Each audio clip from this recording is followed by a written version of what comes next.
Meet the computer you can talk to. With Copilot on Windows, working, creating, and collaborating is as easy as talking. Got writer's block? Share your screen with Copilot Vision to help spark inspiration, and use Copilot Voice to have a conversation and brainstorm ideas. Or maybe you need some tech help. With Copilot Vision, Copilot sees what you see. Let Copilot talk you through step-by-step guidance so you can master new apps, games, and skills faster. Try now at windows.com/Copilot.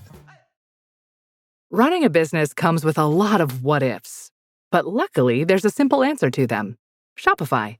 It's the commerce platform behind millions of businesses, including Thrive Cosmetics and Momofuku. And it'll help you with everything you need.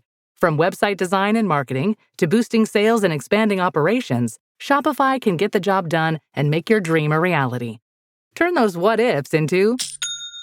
Sign up for your $1 per month trial at shopify.com/special offer. Hey, Ryan Reynolds here for Mint Mobile.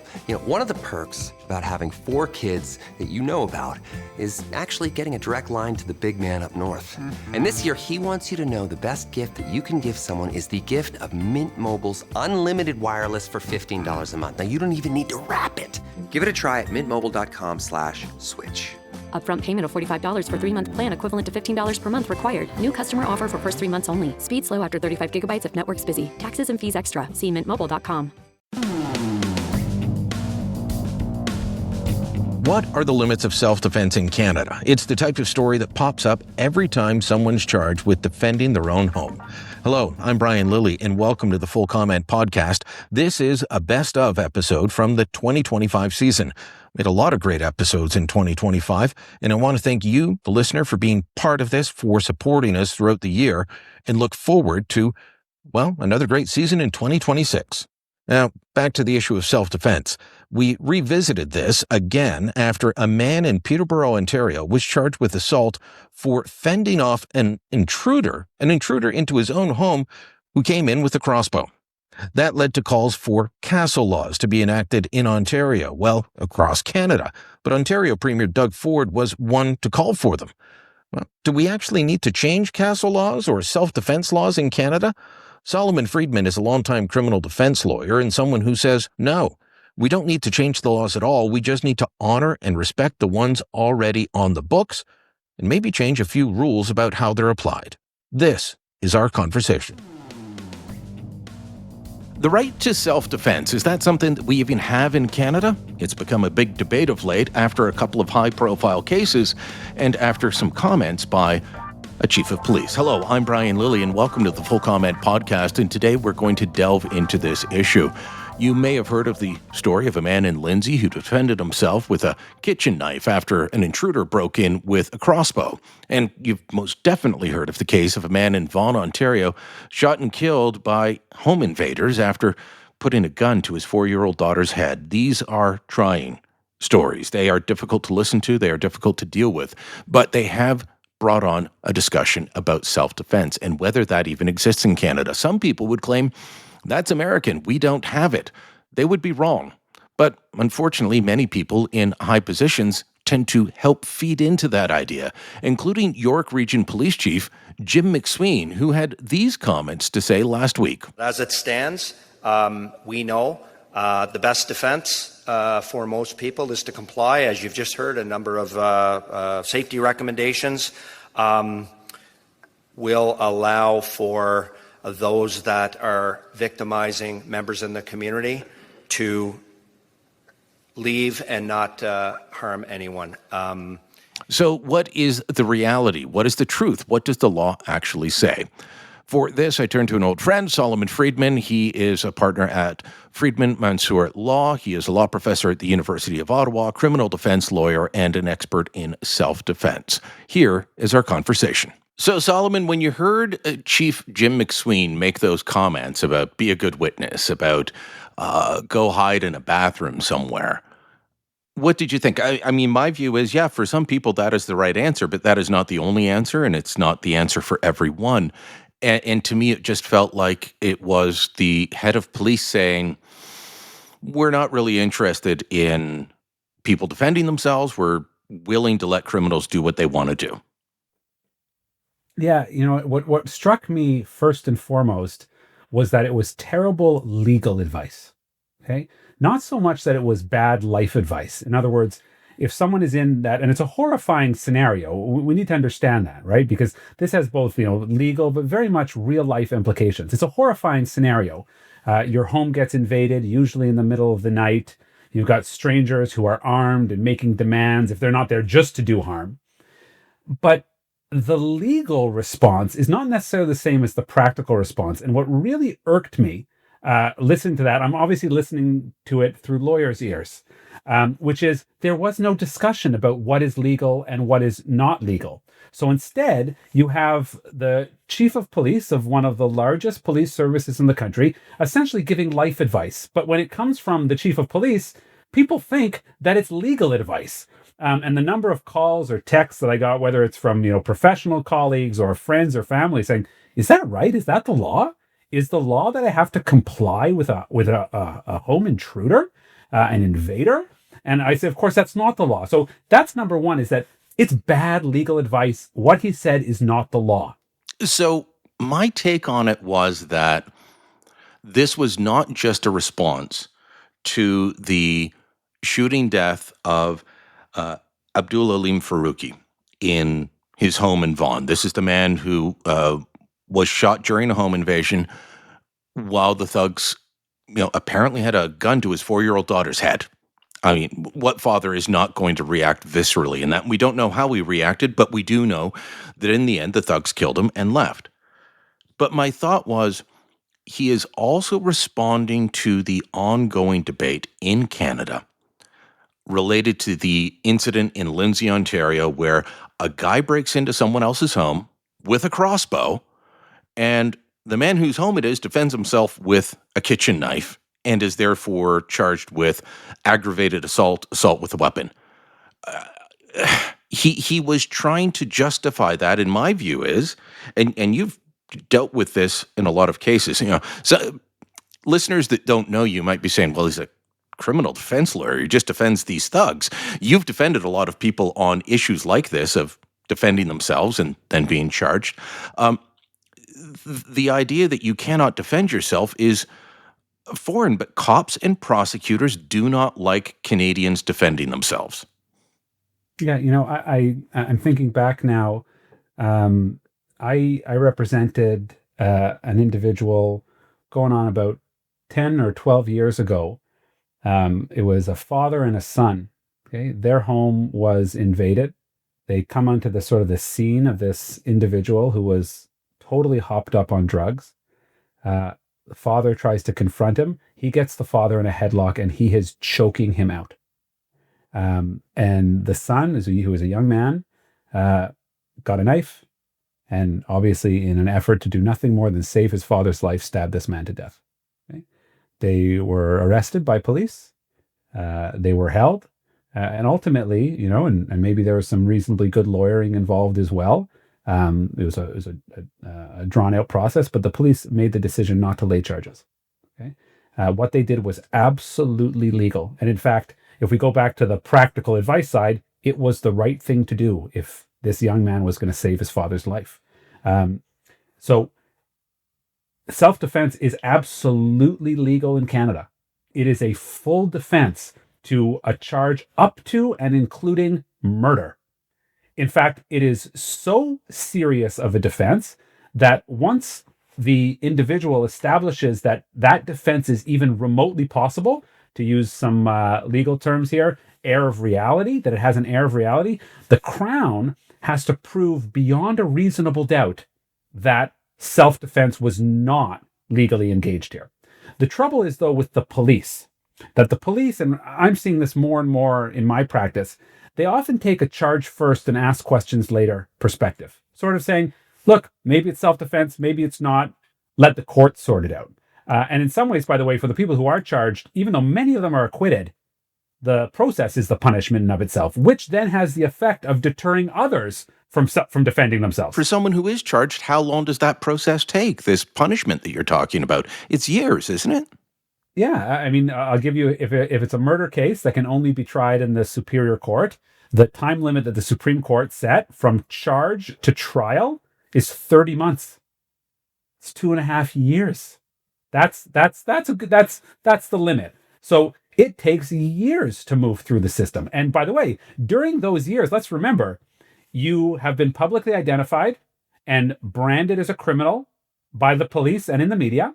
You are probably living, if you're lucky, by the way, if you're on bail, because you may be in custody. If you're not, you're probably living on very strict conditions, maybe house arrest, maybe you have a GPS monitor, all because you are sort of in the crosshairs of the state because you exercised self-defense. So absolutely the process is the punishment, both in terms of time, in terms of conditions, but also in terms of the stigma of being charged with a really serious criminal offense. Yeah, I look, even a year of going through that is incredibly horrifying. 6 months of going through that is horrifying. Never mind 30 months. That is ridiculous. So why is it that police and you got to face off against Crowns. Maybe you don't want to talk about them, but to me, it's Crowns as well. It is this view that no. Despite what the law says, and we'll get into how clear the law is in a moment, despite what the law says, we don't like what the law says, and so we're going to put you through this process. I think there's a cultural element to this as well. In the sense that, we sometimes hear different terms and it's really important to just attack them because they have no place in this discussion, including, by the way, our friendly police chief. He talked about people taking the law into their own hands. And you sometimes see that also, the phrase vigilante justice or vigilantism. Okay. If you break into my home, it's not vigilantism for me to beat you out of there. Correct. And it's not taking the law into your own hands. In fact, what would be taking the law into your own hands is after they get your stuff or they're running away, you get in the car and you fire up flashing lights and you go arrest them and you get a posse together. Like, that's a different story. Now, by the way, there are rights of citizens to make arrests, but much dicier in that territory. But defending yourself is not taking the law into your own hands. It is not vigilantism. So I think there's a cultural issue here. And, the trouble with 90% of us living along the American border is that culturally, whether it's politicians or police or prosecutors, we're always comparing ourselves to the American experience. And there's this sort of, innate dislike of what happens in the United States. And we don't want to be like the Americans. That's what they do in America. That's cowboy justice. When really, the criminal code has self-defense provisions, which, by the way, are not new. They are ancient. They go back to the earliest foundations of the English common law. They happen to be today codified in the criminal code, but this is old common law stuff. The right to defend yourself, other persons, and your property. That is a long-standing right that now is in the criminal code. So it's not taking the law into your own hands. But unfortunately, I think there's this sort of cultural bias where that first reaction is, well, why didn't you comply? And it's we see it in the statement of the chief. Well, I want to read you a statement that Chief McSween put out in response to some of the media criticism that may have come from myself, my colleague Joe Warmington, anyone with a brain, lots of people on talk radio, but not Andrew Coyne. It states, when I told citizens not to take matters into their own hands, it had nothing to do with politics or concern over force used against the perpetrators of home invasions. It was suggested as a tactic in the hopes of preserving lives should citizens be confronted with an armed intruder. When it comes to defending property, material items can be replaced, lives cannot. There is no one piece of advice to offer citizens who are faced with an intruder in their home, but calling 911 immediately and avoiding engagement with the suspects has proven to be an effective course of action. These situations are dynamic, chaotic, and difficult to assess in the moment. So that goes back to your earlier point that this was life advice. This was Chief McSween being Dear Abby. Which is not the place of a chief of police, right? It's not what one expects. It's also, by the way, anytime a figure in authority says that the evidence says, right, the research shows, I say, I want to see that research, because there has actually been an enormous amount of research done in the United States in particular about the links between things like stand your ground and castle laws, which I'm happy to talk about in the United States, but also the prevalence of armed citizens and the deterrent factor that has on criminals from committing home invasions. So in fact, it actually cuts the other way. If you tell everybody to comply, what that is actually telling criminals is you are going to have a free hand. It's funny, John Lott, the great researcher, the man behind the book that most Canadians would scoff at, More Guns, Less Crime. It's true. I believe you it's know. on my bookshelf, by the way, in my office, Brian. I've got a signed copy. I believe you know John, as do I. And John called me after he saw what Chief McSween said, and he said, we have to talk. And he said, unfortunately, you don't have the same data in Canada as we do in the States with their, I forget the name of what it's called, but they look at outcomes of crimes. And he was able to tell me what specific actions in confronting intruders work and what don't. And he was able to say that, especially for women being attacked by men who are often larger than them, that hitting them with their fists is, that's a really bad course of action. But pulling out a gun, you don't even have to shoot. Just showing it is often enough to save their lives. But he said, just rolling over does not actually lead to safer outcomes. And he disputed what the chief was saying there. Yeah, it's interesting because and I've read that data, and in fact, that conversation refreshed my memory, and it made me go back and look at some of those studies, and they're really eye-opening, and it really comes down to, and we can talk about this later as we talk about criminal law policy generally, and what laws might be able to be put in place. Can laws actually be directed to this kind of behavior? But I'm a believer, and my experience in criminal law shows me that there's very little in terms of legal deterrent that is going to deter individuals from committing this kind of crime. Like, the person who's doing a home invasion is not like, well, there's now a mandatory minimum of life in prison. Before it was just 10 years. I'm not going to go kick down that door trying to feed my addiction by stealing or robbing, etc. Doesn't mean we shouldn't do those mandatory minimums. No. But it's you not and I necessarily disagree about deterrent. that. And I'm happy. It's a good discussion to have. It's an important policy discussion to have. But what everybody who studies deterrence concludes is that one of the biggest actual deterring factors to criminals is fear of being apprehended or of being harmed in the commission of a crime. So you got to think about that for a minute, right? So things like police presence. So it's not the sentence, it's being caught or shot. Exactly right. Right? When you're in that frame of mind, right? Remember, your life's taken a certain path if you're kicking down doors in suburban GTA and performing home invasions. So, jail, the possibility of jail is rarely the immediate deterrent. The deterrent, however, is getting arrested at that time or being shot. And that's what the data shows from the United States, that actually has a deterrent effect on criminal behavior. So my worry is that when Chief McSween is talking, remember, he's speaking to two audiences, and he might not even realize it. Audience one are the innocent homeowners. And whether the advice he's giving them is good or bad, we can debate that. And I think it's generally might be poor advice. But he's also speaking to criminals. They're listening. And what message did you just send?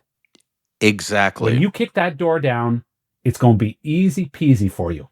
Nobody's going to put up a fight. You are not going to be harmed in the commission of this crime. You have a free rein to engage in this kind of dangerous and antisocial behavior. Like, to me, that is really troubling. Okay, let's talk about what the law actually states, and then about what conservative leader Pierre Poilievre has suggested in terms of clarifying the law.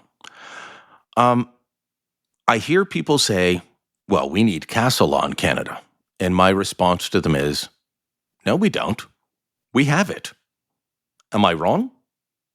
It depends how you define castle law. If you define castle law as no obligation to retreat when faced with the threat of violence, you're absolutely right. We have it.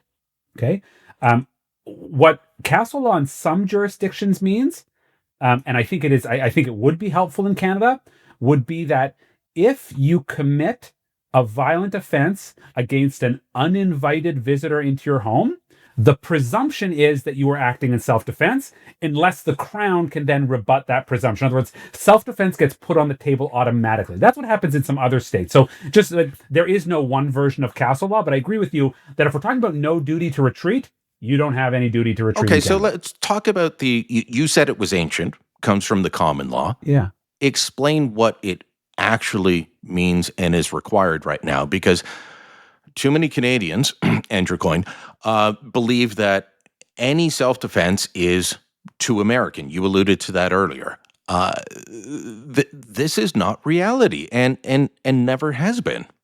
No, not only is it not reality, but you almost certainly have a constitutional right to self-defense. That is, if the government tomorrow passed a law amending the criminal code and removing self-defense, that would be found to be contrary to Section 7 of the Charter, because it would put your life in jeopardy and it would be contrary to the principles of fundamental justice. So to say that... I thought that section only defended bike lanes in Toronto. Well, bike lanes, I think that gets about 50% I of the digress. attention. But as an actual constitutional litigator, I can tell you that you have a constitutional right to self-defense. The government, that's my view, and I think it's well supported by the jurisprudence, the government could not essentially amend out self-defense. So let's start with that. So this notion that it's American, that it's foreign to us is nonsense. It is part of that constitutional guarantee. Centuries. Absolutely. It goes back centuries in common law. Yeah. So Section 7 and now codified. Yeah. So since the earliest criminal code in Canada, there has been a self-defense provision. And let's talk about what today's criminal code allows for. Right. So remembering that self-defense is a defense. Okay. It is an answer to a criminal charge. And that can be a lot of criminal charges, anything from murder and on down. And what is the defense? How does it work? So it has three elements to it, right? The first element is that the person who acts in self-defense has to believe on reasonable grounds, which means that their belief is reasonable. They don't have to be right, by the way. They just have to be reasonable. That force is being used against them, another person, or that force is going to be used. So that's also really important, by the way. Self-defense doesn't mean you have to hit me first. If you have a reasonable belief that a threat of force is being used, you're in self-defense territory. So that's number one. So, for example, this incident in Lindsay, if I'm staring down a guy who is coming to my home with a crossbow, and I'm guessing that most listeners have never fired a crossbow, they are incredibly precise and deadly instruments in the right hands. I would be terrified. I would assume that they were going to shoot me with said crossbow. I would be within my rights to attack in defense. Yeah, absolutely. So, and I'll just say this about the Lindsay incident. And I'll say this about any incident where all the evidence has not been aired in court, tested by cross-examination, and ruled on by a judge or jury. We don't know all the details. We just don't know, right? Which is why I got asked to comment a lot on it, and I was really reluctant to comment on that case because I have no idea if the knife was used with a crossbow raised or the crossbow was wrestled away and the homeowner's like, you know what? You so-and-so, I'm going to get this knife and I'm going to show you what happens once I have you defenseless. Or somewhere in a spectrum in between those things. I just don't know. Okay. But when you talk about the law, so absolutely that would seemingly engage a belief on reasonable grounds that force is being used. So that's number one. You have to have that belief. Number two, the act that you are engaging in has to be for the purpose of defending yourself, right? So you don't now just get a free hand to break any law. The act has to be for the purpose of defending yourself. So to give you an example, let's say somebody has broken into your home, okay? And you have reasonable grounds that force is being used against you. That's true. But what you do is let's say you see their car in the driveway, you go slash the tires. So that criminal act, slashing someone's tires is a criminal act. It's not for the purpose of defending yourself, right? The act has to be for the purpose of defending yourself. And then the third thing, and this is the trickiest part, because number one and number two are almost givens in every self-defense case. The third element is the trickiest, which is your actions have to be reasonable in the circumstances. And until, by the way, the Harper amendments to the self-defense provision in 2012, that's where the section ended. Let's take a break right now and come back and talk about the Harper amendments, because that is part of the pushback against what Pierre Poilievre is saying. And people saying, well, the law's already been clarified. I was there for it. I watched it from beginning to end, and I don't think a lot of people get it. So quick break, back in a moment with Solomon Friedman. What if an appliance emergency didn't have to be? If your appliances suddenly decided they were done, don't stress. Best Buy has you covered with a wide variety of major appliances from trusted brands, in stock and available now. So you don't have to worry about laundry piling up, refilling the fridge, or that big dinner party you're hosting. Because Best Buy has the knowledge and expertise to get you the right appliance for your home. Learn more at bestbuy.com. Best Buy. Imagine that. This episode is brought to you by eBay. Buying parts for your car? You'll know that will it work feeling. But on eBay, buying parts is different. eBay's free returns means if it doesn't fit, or if it isn't what you expected, you just print a label, drop it off, and get your refund fast. No haggling, no stress, and at least 30 days to return any eligible item. Millions of parts, free returns. eBay. Things people love. Eligible items only. Exclusions apply. This episode is brought to you by Progressive Insurance. Do you ever find yourself playing the budgeting game? Well, with the Name Your Price tool from Progressive, you can find options that fit your budget and potentially lower your bills. Try it at Progressive.com. Progressive Casualty Insurance Company and Affiliates. Price and coverage match limited by state law. Not available in all states. This is Tristan Hopper, the host of Canada Did What?, where we unpack the biggest, weirdest, and wildest political moments in Canadian history you thought you knew and tell you what really happened. Stick around at the end of the episode to hear a sample of one of our favorite episodes. If you don't want to stick around, make sure you subscribe to Canada Did What? Everywhere you get podcasts. Well, if you don't want to get shot or beaten up, don't break into people's houses. It's pretty straightforward. I don't know. This sounds like pretty good advice from Alberta Premier Danielle Smith to me. You don't want to get shot, don't break into somebody's home. Although, there's a whole debate about whether you can actually use firearms. But Solomon, let's talk about the 2012, I believe it was, amendments to the criminal code. That all started with a bill that was actually originally suggested by now Toronto Mayor, then NDP MP Olivia Chow, and Liberal MP Joel Volpe, and it was called the Lucky Moose Bill. And this is named after a grocery store. I believe it's on Dundas Street, downtown Toronto. Guy was tired of habitual criminals sneaking in and stealing from him. And so one day he just stopped him and tied him up, and the cops charged him. And no, it's self-defense. That prompted a huge debate around self-defense. And at that point, the NDP, the Liberals, the Conservatives all said yes. Now, it didn't pass as a private member's bill. Election happened, so on. But the Harper government picked it up after the election, passed it, and they clarified it. What did they clarify back in 2012? Because in my mind, what was happening then is what's happening now, is police and prosecutors are saying, I know the law seems pretty clear to you, but we're going to take a different view of it, and we're going to do what we want to do. That was my feeling then. That's my feeling now. What did the Harper changes clarify? Yeah, and I think in particular, we now have 13 years of hindsight, and my conclusion is that they didn't clarify anything at all, and it didn't actually change the way that self-defense operates in our courts. So having tried cases before the amendments and after, but let's talk about them a little bit. And it's really funny. I'm really glad you brought up the Lucky Moose context, because this is what happens, Brian, when you've been around for a while.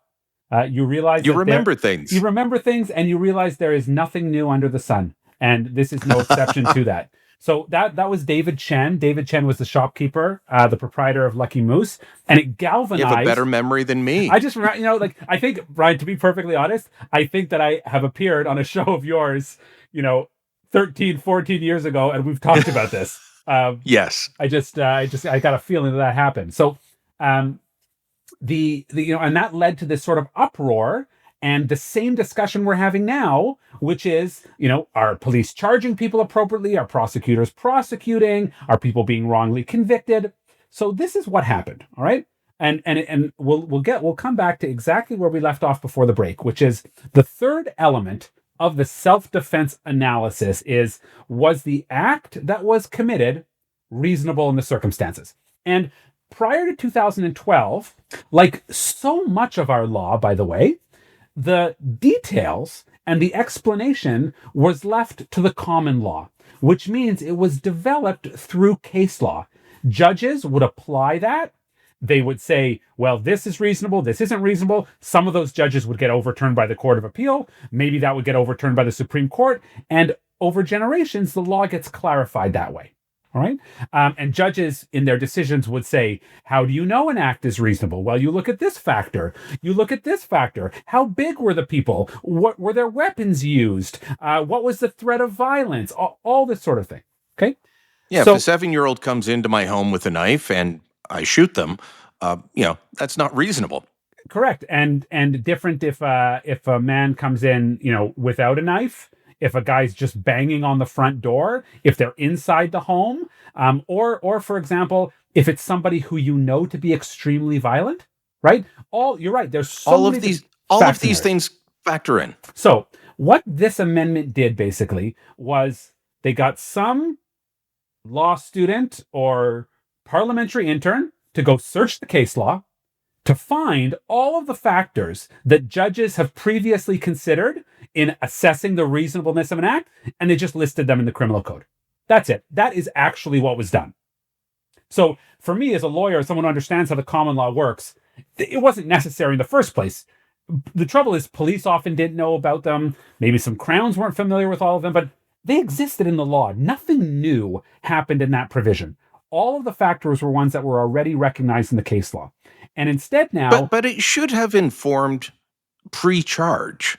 It should have informed the police and prosecutors, but I don't think it has. Brian, I'm going to tell you what I told you 13 years ago when we talked about this. I said, the law is not the problem. Policy is the problem. Parliament does not have to pass any laws. What has to happen are the provinces, who are responsible for the charging decisions of police. They need to amend the policy handbooks of the police services and of their crown attorney's offices. Because every province, and in the jurisdictions where it's federal prosecutors, like the territories, they have desk books, policy manuals for prosecutors, and it has their policies on every type of offense, from domestic violence to sexual assault to major crime to homicide. The policy needs to change. And guess what? The policy never changed. So, of course, the charging practice and the prosecuting practice never changed. That's something that Conservative MP Larry Brock brought up when Pierre Poilievre held his news conference to talk about this. Larry said the provinces and territories could deal with this right away. Just send out a note. Stop doing this. That's exactly right. Right. Amend the policy. And like I said, they have policies on every type of offense. They have policies on defenses. They have policies on how they prosecute, what charges they lay. It's actually interesting. A possible remedy, Ontario has an interesting system. So unlike British Columbia and Quebec, for example, in Ontario, the charges themselves, criminal charges, are not vetted by prosecutors before they're laid. Police lay them, then prosecutors decide what to do with them.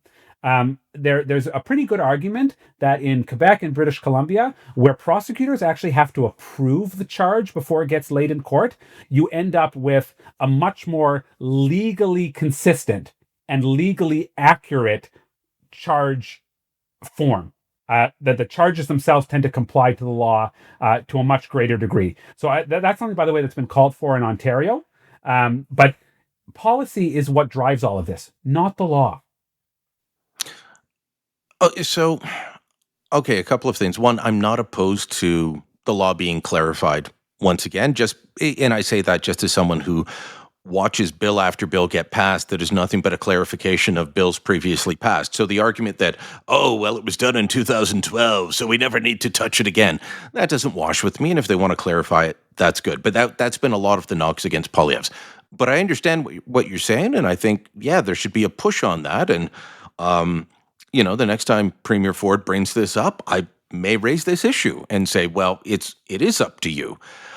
But I may have whispered his name a couple of times, but, a certain columnist in the Globe and Mail is denouncing the idea that we would further clarify the law, saying, well, we don't want to be like the Americans, and that Poilievre's stand guard proposed legislation, would go further than the Americans. I don't really care what the Americans are doing. I care what our law is. I care what our traditions are. And our traditions and our law uphold this ability. Yeah, and it's interesting that the case law bears that out. I don't know if you remember, actually, I'm sure you do remember, because we talked about it also, so you remember everything we talked about, but you remember the Ian Thompson case in Ontario. Yeah, right? Down in St. Catharines area. This is a man whose home was surrounded by thugs and firebombed with him inside it. And he happened to be a licensed firearms owner and a target shooter. A gun instructor. And he defended himself with a revolver. And that dragged through the court. He didn't even shoot them. He fired over their heads. Warning shots. And was still charged. Still charged. And ultimately completely vindicated. So, which tells you, I think that most of the time, and I know that defense lawyers love to gripe about judges and complain about rulings that we get, but I actually think that most of the time judges get this right. I think that they do apply the law of self-defense well, and that people who are entitled to acquittals get acquittals. But once again, I'll come back to where we started this conversation. That's really cold comfort. When you've lost your reputation, you've lost your business, maybe you've been detained, lost your firearms, your family and friends think you're a criminal, your name is splashed across media, right? It's always very interesting, by the way. I ask people about this when they say, well, what's the real stigma? Like, I say, can you tell me the names of the people who firebombed Ian Thompson's house? No, you can't. Nobody remembers them. I'll admit this as someone in the media. You rarely, if ever, publish that someone isn't guilty, unless it's a big profile one. So, the police blotter that every newspaper has that, runs on local TV where you just say, oh, so-and-so was charged. The high profile cases, of course, there's an announcement they were acquitted, found not guilty, what have you. But the average person who gets their name splashed through the media doesn't get that.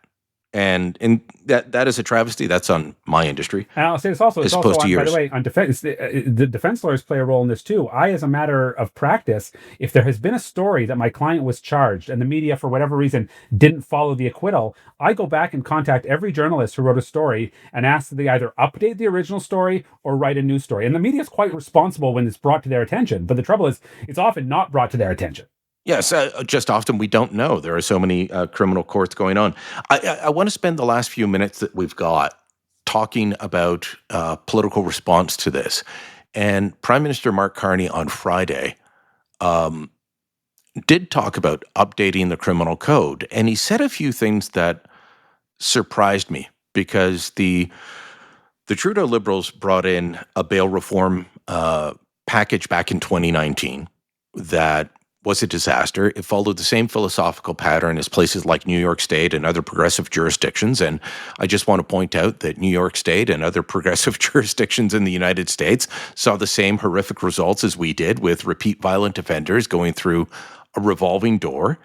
And, Democrat Governor Kathy Hochul in New York did a full reversal on that. We did a very partial one on specific cases. But, guys who were doing carjackings with guns, who are caught, charged, let out on bail, and then do it again, still get bail because of the way the criminal code is written due to Bill C-75. So I want to play a clip of Mark Carney. He was asked about keeping people in the country, in terms of keeping high-quality people in the country and, boosting the economy. And he started talking about quality of life, and he started talking about crime and the need to crack down on crime. And here's what he had to say, which I wasn't expecting from him. This government is committed to reforming the criminal code to ensure that organized crime, gang crime, crime with handguns, home invasions, auto theft, that the individuals who participate in those crimes pay the price they should, with consecutive sentencing, that they are not in a position where they commit a crime one day and they're arrested and then out on bail the next. So bail reform being at the heart of it. We're committed to having more officers at our border, 1,000 more border agents, more RCMP, committed to working more closely with the provinces. And I'll give you a specific example with respect to the last. We've been working with the Council of Federation, all the provinces, on bail reform. We will be legislating on that. We're proposing legislation, I should say, to the House on that next month. I met with Premier Ford this morning as part of an ongoing conversation about how we can address these issues, what the federal government needs to do on the criminal code. I agree with Premier Ford on these issues, and that's why we're moving on them. What the province and the municipality can do in terms of policing more effectively. So we're working very closely. Solomon, were you surprised to hear that from the Prime Minister? I was surprised, that those are not Liberal talking points traditionally. They come from the other side of the political spectrum. And I'll say this, and Brian, you and I have disagreed over this. And one of the wonderful things about speaking to someone like you, who's open-minded and thoughtful, is you can have really polite and interesting disagreements. I think this is the wrong end of the policy problem. If you're talking about sentencing, bail is an interesting one. We could talk about bail. I think there is something to talk about bail. Once you're talking about consecutive sentences, number of sentences, you really admit, I can't solve the problem. So maybe on the back end, I can punish the people who are doing this, but I can't do anything about the problem. I think I live in Ottawa, and I have seen downtown Ottawa degenerate into a pretty scary place. And all of that, by the way, has been fueled by government policy. Drug distribution centers. We see what happens. We see what happens when petty crime is ignored. We see what happens when essentially there's no enforcement whatsoever of the kind of public order offenses that there used to be. The police have just given up completely. You mentioned Ottawa, and I used to live there as well. That's how we got to know each other. But when I left 580 CFRA in January 2019, that's a station that I had worked at off and on since 2002. And I knew the Byward market very well, but I never had to step over people openly shooting heroin or fentanyl into their arms the way I did as I was leaving some of my last radio shows at 10 p.m. at night before I moved down to Toronto. And it degenerated horribly. Only gotten worse during the pandemic, and that is due to government policy. You're correct. Right. And look, I want to be very clear. Drug addiction is something that I would never wish on my worst enemy. It is a horrible affliction. It deserves our compassion. It deserves our attention. It deserves treatment. Absolutely. But you walk down in the Byward market and you have random people who are high on drugs yelling at you, threatening to stab you, threatening you. Like, that happens all the time. And it is just totally ignored because progressive social policy dictates that you can't do anything in any way to deal with our neighbors who use drugs, right? Not fentanyl addicts who are stabbing people.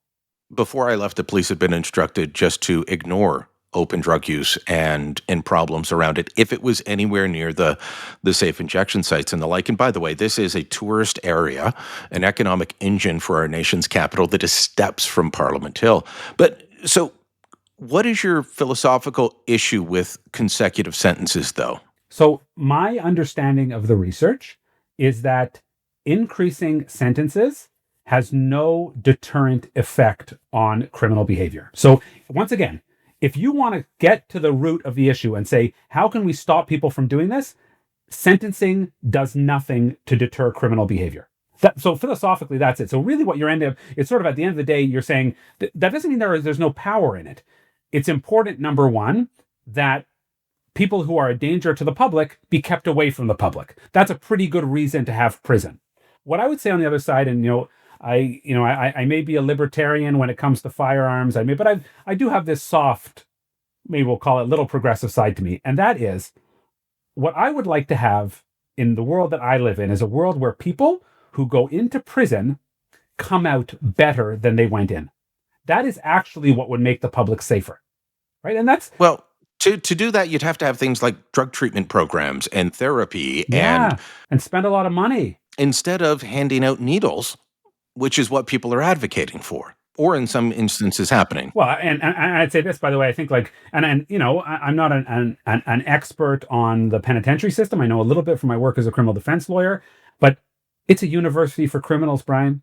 People go in there, they're probably, had a BA in crime, they leave with a PhD because that's the environment that it is, right? And that, by the way, makes us all profoundly unsafe. So once again, if you're just talking about we're going to lock someone up for longer, if you're not locking someone up for life, like they're a dangerous offender, there are people like that, they're only coming out, generally speaking, worse than they went in. Okay.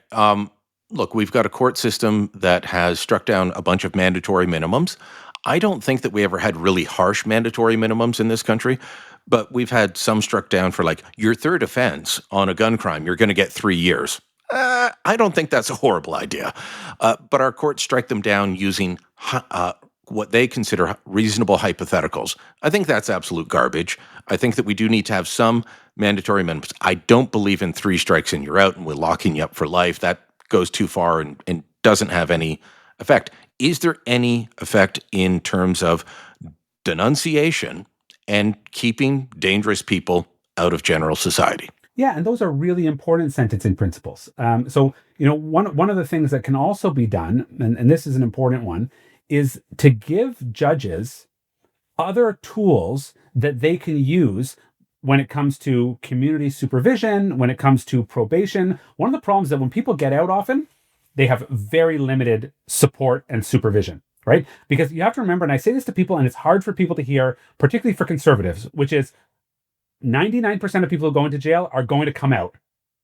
And we have to deal with that effect. Now, if they come out with no support, then they go back exactly to the life that they went to previously. And if courts had tools where they could have exercise further control, so I'm a big believer in things like probation, things like community supervision, but if you don't fund those properly, they're useless.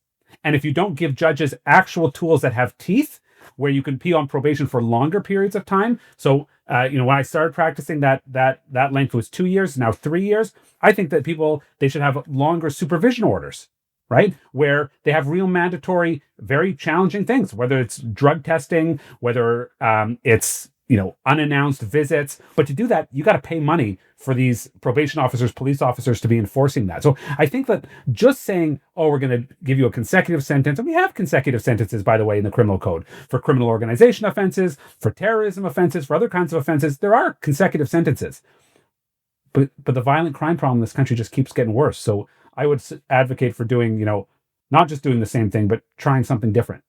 Let me ask you about bail before we let you go. Bill C-75. I mentioned it earlier. It was adopted. Seemed to be something that came out of the academic world. Oh, we should just, give people bail all the time. Yeah, most people should get bail. Most people should not be held in prison until their trial. But repeat violent offenders, I don't think fall into that category. How do we deal with this in a reasonable way? I've talked to friends who are JPs, and there was one case, I could tell you the address that this happened at, and you would be like, I'm not surprised. Repeat violent offender found with a loaded gun in their car, up on the dashboard, out on bail on existing gun and violent criminal charges, denied bail, overturned by a higher court. And so even if people are denied bail, the higher courts say, no, they've got to have bail. Where do you draw the line and how do you do it? And I get all the arguments that people like Doug Ford and other premiers need to build more prisons because growing population, we haven't done that. More crime, we haven't done that. But where do you draw the line legislatively? Because Prime Minister Carney has said he will give a review. So let's say you're in a briefing with Mark Carney. What do you tell him on this? Yeah. So I like to start from the beginning, which is the supreme law in Canada. So the supreme law in Canada is the Constitution, and part of that Constitution is the Charter of Rights and Freedoms. The Charter of Rights and Freedoms says everyone has the right to reasonable bail. Okay, so we have to start there. So there is a constitutional right to reasonable bail. What does reasonable bail mean? So the courts have said, for example, it means that you can't make a rule that for certain offenses, bail is impossible to attain.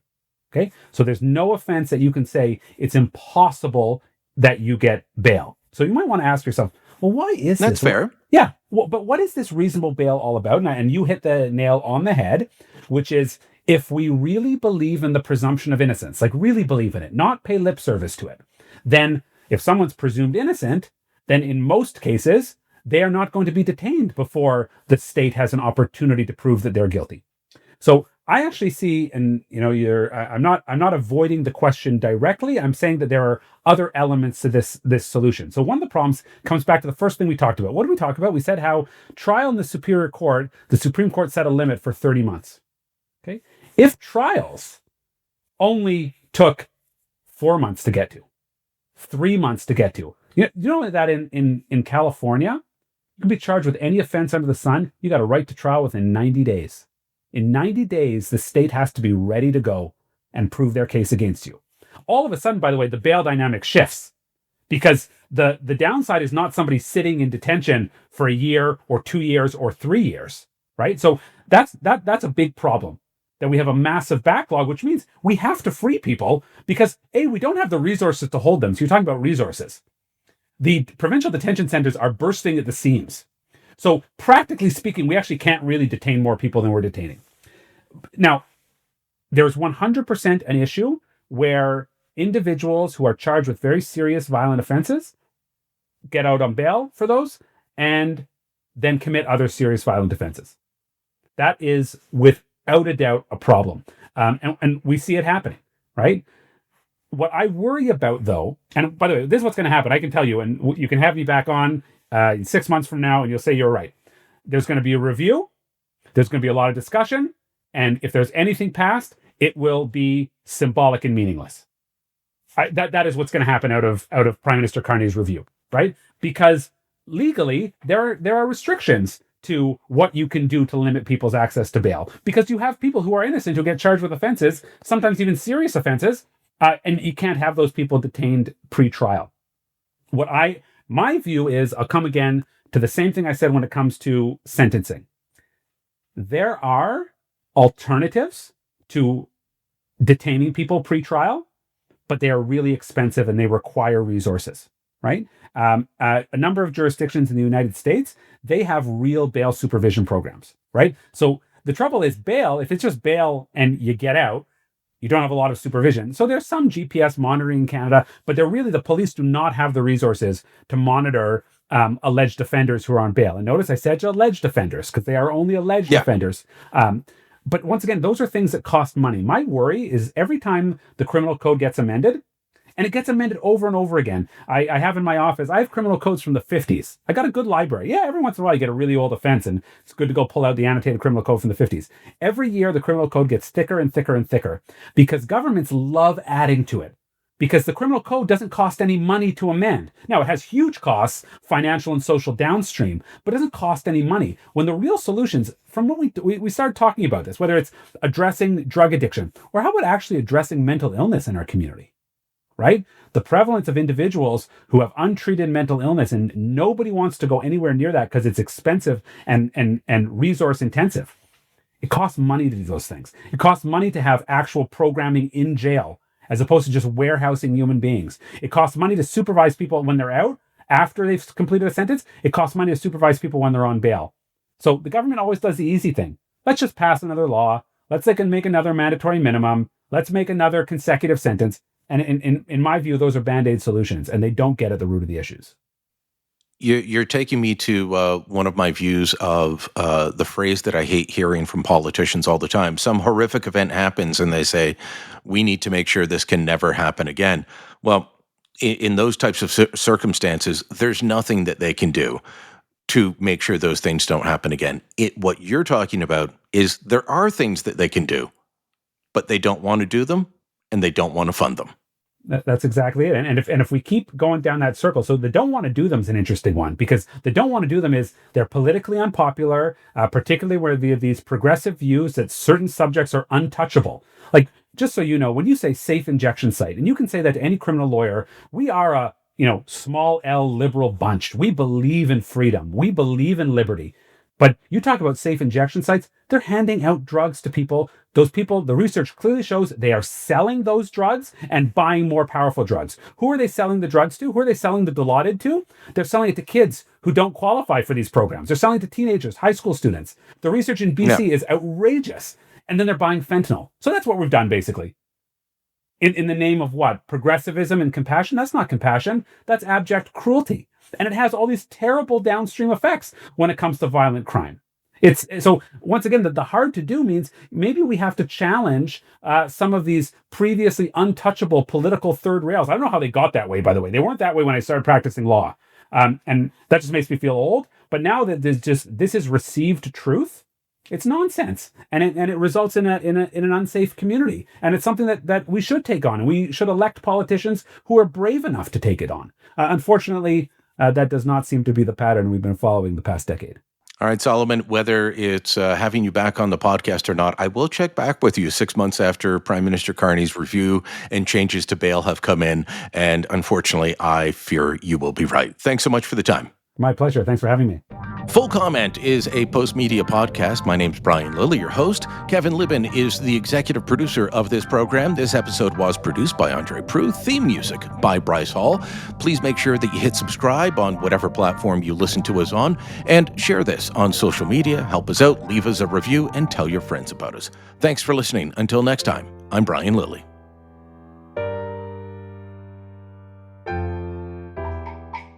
Here's that clip from Canada Did What? I promised you.